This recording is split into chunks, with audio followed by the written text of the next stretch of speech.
To get the best out of a cotton crop, you really need to be able to think a bit like a cotton plant. But to think like a cotton plant, you've got to have a pretty good understanding of the crop's growth and development, and how those two things are both interrelated but also separate.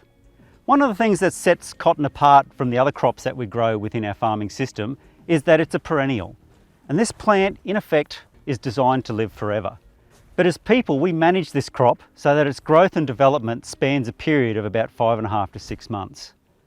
That development period is essentially broken down into 3 basic phases.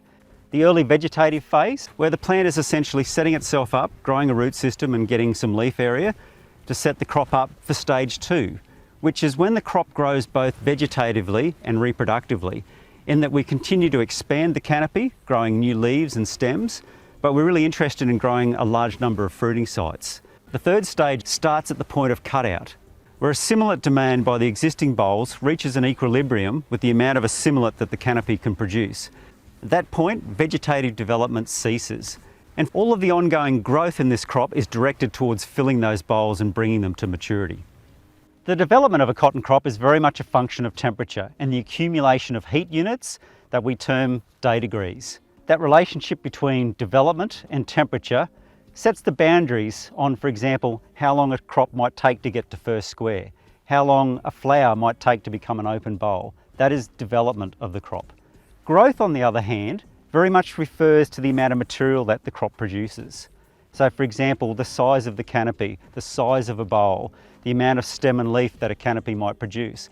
And as crop managers, we are managing the growth of this crop within the confines of those development parameters that are very much controlled by temperature. So as managers, when thinking about growth and development, we really want to be thinking about the type of growth that we're encouraging that's relevant to each of those development stages.